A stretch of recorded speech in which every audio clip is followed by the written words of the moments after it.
Hello, and welcome to this walking tour of Warwick Castle. Warwick Castle is a very popular tourist attraction in Warwickshire in England. It has loads of history to learn about and lots of activities for children, which makes it a great family day out. Warwick Castle has a history of over 1,000 years. It was first built as a wooden fort by William the Conqueror in 1068, shortly after the Norman conquest of England. In the 12th century, the wooden structure was replaced with a stone castle to make it stronger.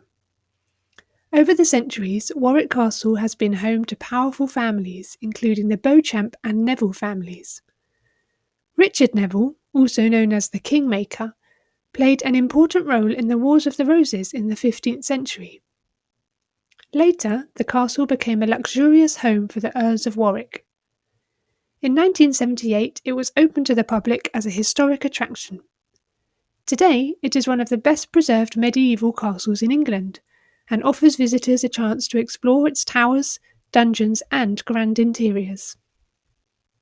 Two of the main attractions for children you may have noticed as we walked up towards the castle. Firstly, we have the Zog Playland, which is inspired by Julia Donaldson and Axel Scheffler's popular children's books. This dragon-themed play area allows children to climb, slide and explore just like Zog does in the story. There's also Zog and the Quest for the Golden Star, an interactive trail where children can take part in fun challenges and meet characters from the book. Another popular activity for slightly older children is the Horrible Histories maze. This unique maze brings history to life through the stories of different time periods, from the vicious Vikings to the terrifying Tudors. As you go through the maze, you can discover fun facts, complete challenges, and even get lost in the twists and turns. Here you can see the entrance to another special attraction of Warwick Castle. This is the dungeons.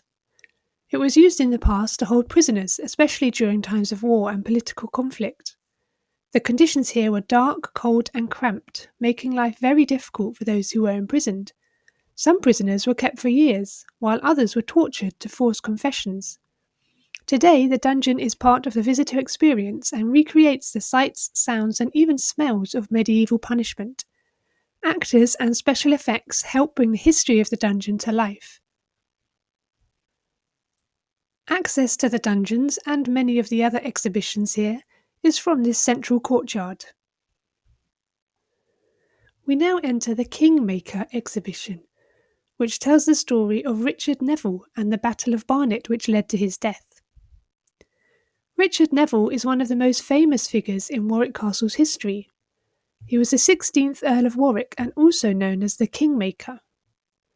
He was a key player in the Wars of the Roses, which was a series of battles fought between 1455 and 1487 for control of the English throne. This conflict was between two rival branches of the royal family, the House of Lancaster, represented by a red rose, and the House of York, symbolised by a white rose. Both descended from King Edward III, and both believed they had the right to rule.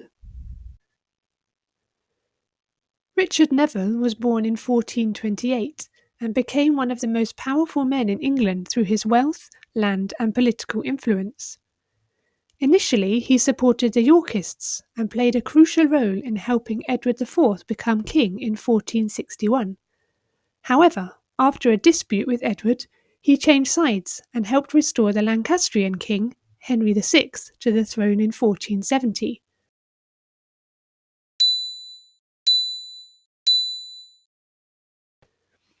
This betrayal was short-lived. Edward IV soon regained power and confronted Neville at the Battle of Barnet in 1471. Neville was killed in the battle, marking the end of his influence and weakening the Lancastrian cause. The war continued until 1485, when Henry Tudor, a Lancastrian, defeated Richard III at the Battle of Bosworth. Henry then became King Henry VII and united the two houses by marrying Elizabeth of York, which established the Tudor dynasty and brought stability to England.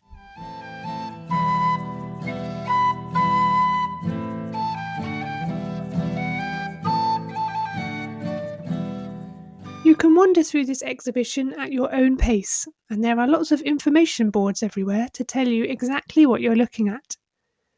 When you feel like you've seen everything, you will exit again onto the central courtyard. The central courtyard is surrounded by the castle's main buildings and defensive walls. In the past, this area was used for military training, gatherings, and everyday activities. Soldiers would prepare for battle here, and servants would carry supplies between different parts of the castle. Today, it's a focal point from which you can explore everywhere else. So from here you can access many of the different exhibitions, toilets and cafes. You can also see here different historical reenactments, such as archery demonstrations.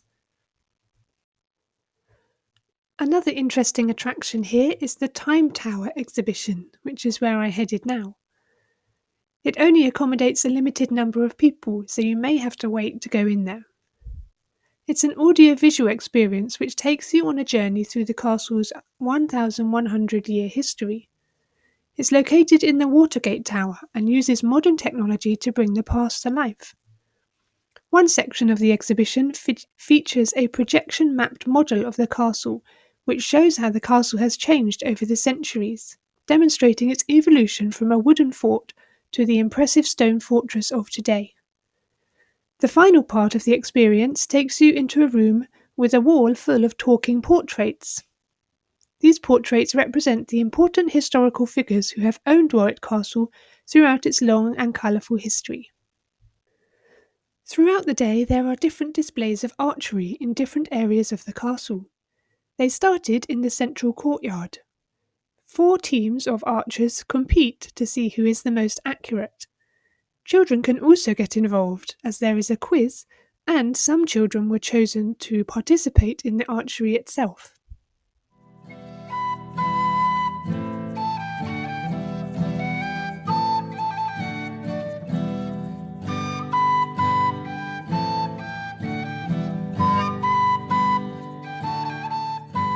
After watching the first part of the archery display, I took a walk down to the Riverside Arena, which is where the Birds of Prey display will be held later. It is also the way to get to the Peacock Gardens and the river. On the way, you pass the place where you can have a go at archery yourself if you pay a little bit extra. This is for adults and children alike.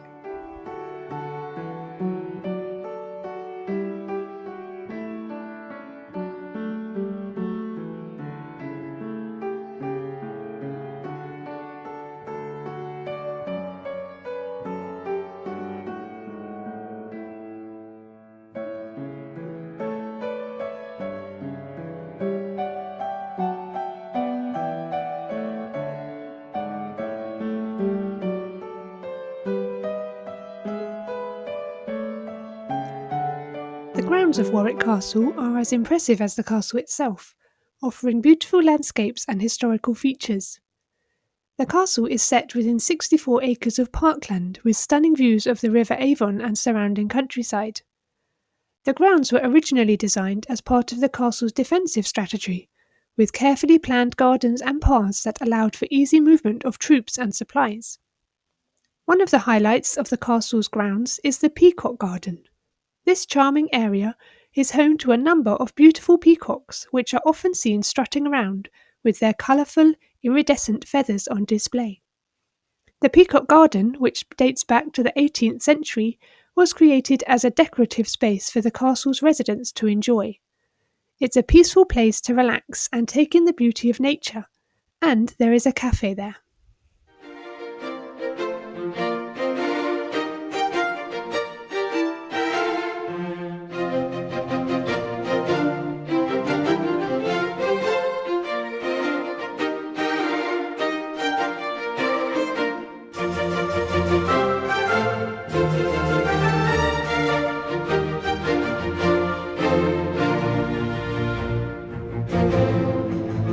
From the Peacock Garden, we head back towards the central courtyard through the castle grounds.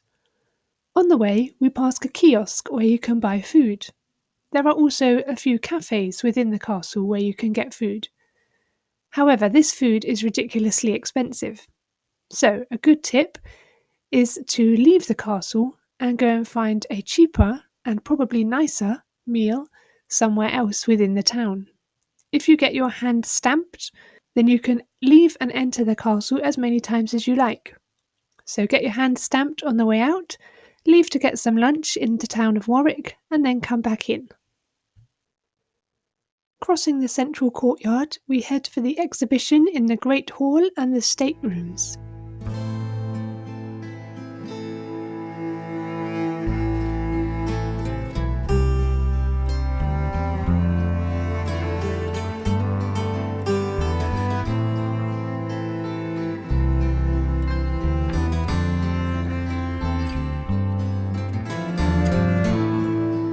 The main entrance leads directly into the Great Hall, which was constructed in the 14th century and has had many different uses since then.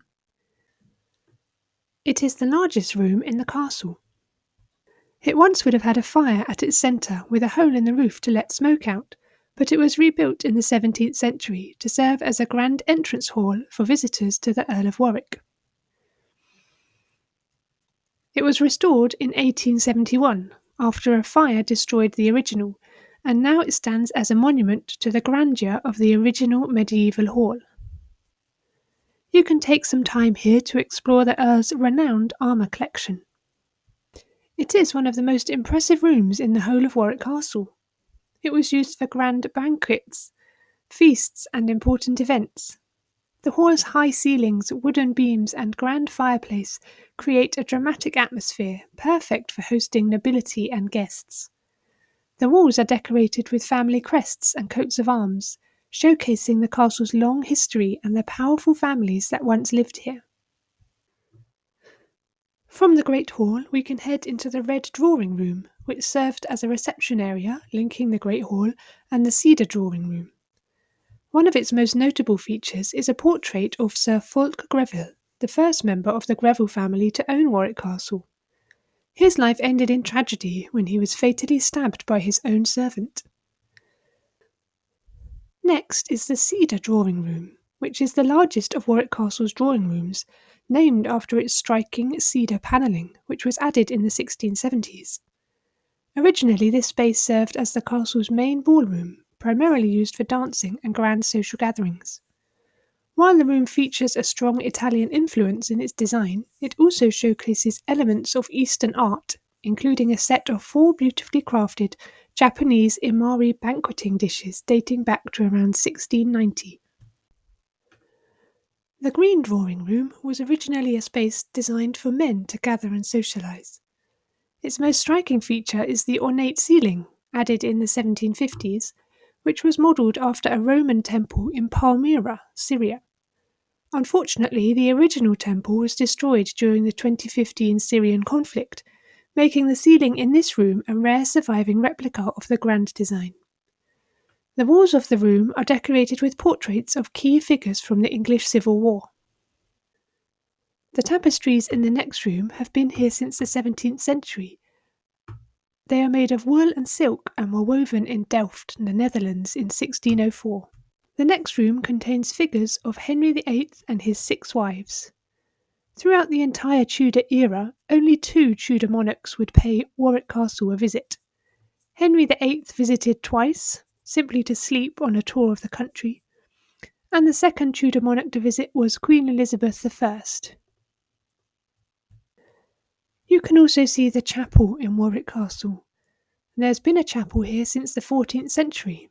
The one currently here dates from the 17th century. Adjoining the Great Hall, you can look into the State Dining Room, which was built in 1763. Some famous people who have dined here include Queen Victoria and Prince Albert, Princess Diana, Queen Elizabeth and Prince Philip, and more recently King Charles in 2014. Next, we walk through the Royal Weekend Party experience here. This immersive walkthrough takes you through a series of original rooms within the castle, recreating the glamour, excitement and secrets of a lavish Victorian social event. With authentic furniture and lifelike wax figures, you should feel as though you've stepped back in time to experience this exclusive house party. Specifically, this exhibition remembers June the 25th, 1898, when Francis and Daisy Greville, the 5th Earl and Countess of Warwick, had organised a very special gathering at Warwick Castle. The guest list was reserved for members of the Marlborough set, a group of high society nobles who were closely associated with the Prince of Wales. Among the guests was none other than the Prince himself, who would later become King Edward VII, as well as a young Winston Churchill. Daisy Greville was one of the most famous countesses of Warwick. After marrying Francis Greville in 1881, she became Countess of Warwick in 1893 and hosted extravagant parties, including the 1895 Powder Ball and the 1898 Royal Weekend Party. She was known for her socialite lifestyle, but she also became involved in socialist causes, advocating for women's rights and education reform. Her political activism earned her the nickname the Red Countess, and she even ran for office in 1923, though she lost to Anthony Eden, who was a future Prime Minister. This route will also take you up to the Minstrel's Gallery in the Great Hall, where you can admire these stained glass windows and look down on the Great Hall itself.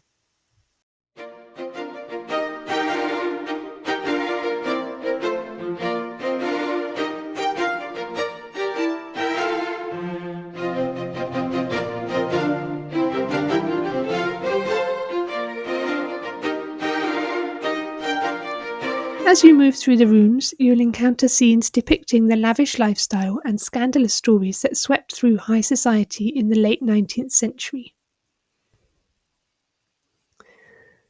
The atmosphere is brought to life with careful attention to detail, allowing you to imagine the luxury and drama of the time.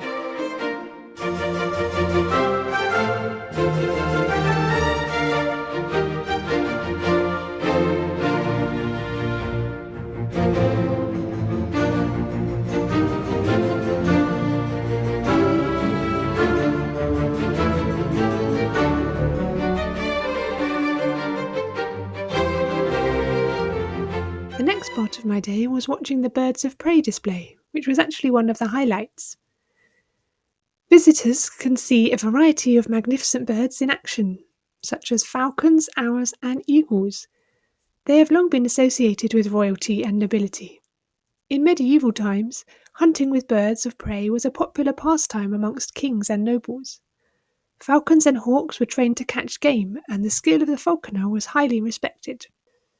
During the display, the incredibly knowledgeable falconer displayed lots of different kinds of birds and explained their adaptations and how they survive in the wild, as well as demonstrating their incredible flying skills.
You can also climb the towers and walk along the ramparts of Warwick Castle. These are some of the most striking features of the castle's defensive system. The ramparts, or raised walls, were designed to allow defenders to patrol and protect the castle from invaders. These walkways provide great views of the surrounding land and would have been essential during times of siege and battle. The towers, including Guy's Tower and Caesar's Tower, served both defensive and symbolic purposes. Guy's Tower, built in the 14th century, is the tallest tower in the castle, standing at 39 metres, or 128 feet. It was designed to be a stronghold with thick walls that could withstand attacks. From the top, defenders could spot enemy movements and protect the castle from above. The tower is named after Guy of Warwick, a legendary figure in English folklore, believed to have defended the region against invaders. Caesar's Tower was another critical part of the castle's defences, built around the same time as Guy's Tower. It was named after the Roman Emperor Julius Caesar. The tower was a place for the castle's defenders to store supplies and house soldiers. As well as being a key castle in the Wars of the Roses, the English Civil War also had an impact on the castle. Warwick Castle supported King Charles I, and after the king's defeat, the castle was briefly seized by parliamentarian forces in 1646. Though the castle's fortifications were not fully destroyed, the impact of the war led to changes in the castle's military importance. Nowadays, they are a lovely part of the visitor experience and provide panoramic views of the surrounding countryside. Climbing the towers does involve going up very steep spiral staircases, so at the top they have provided a defibrillator just in case.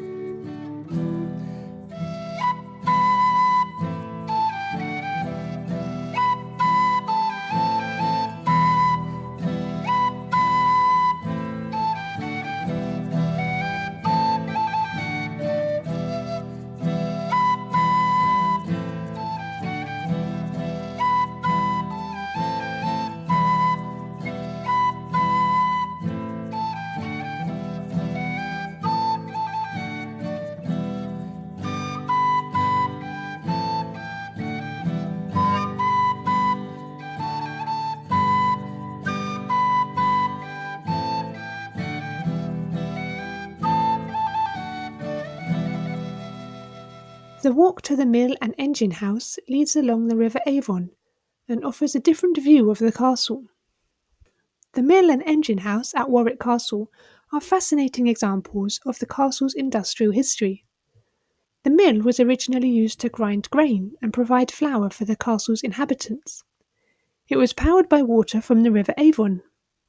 The mill's design is typical of medieval watermills, with a large wheel that turned as water flowed over it, driving the mechanism to crush the grain. Over the centuries, the mill would have played an important role in the daily life of the castle, ensuring a steady supply of food for the castle's residents and soldiers. In the 19th century, the engine house was built as part of the castle's modernisation efforts. The engine house housed steam-powered engines that were used to pump water into the castle and run mechanical devices.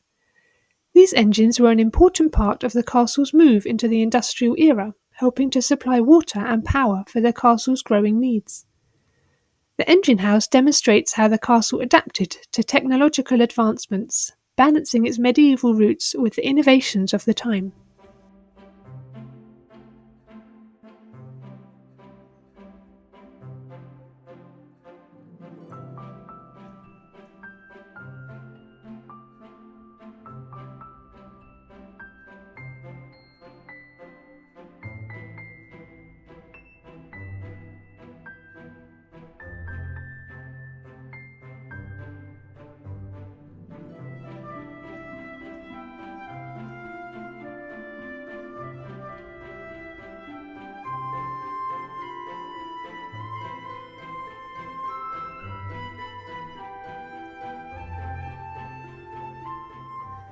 The area down by the engine house and the mill is also a lovely place to admire the beauty of the river, and a quieter place away from all the tourists to reflect on the history that Warwick has witnessed.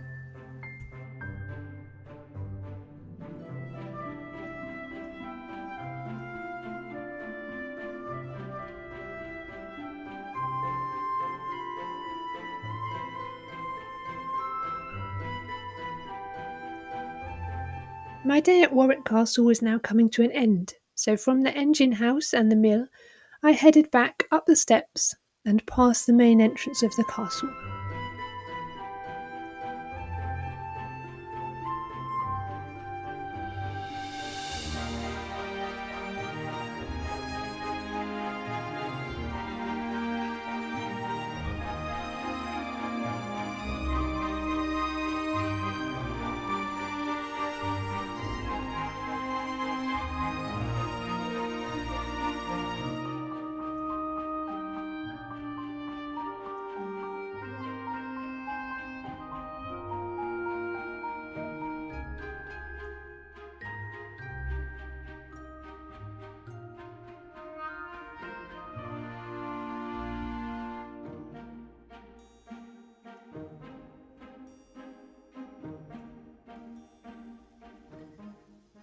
As you leave the castle, there is, of course, a gift shop where you can buy a variety of different goods, including bows and arrows, swords, sweets, and other things that are associated with history here.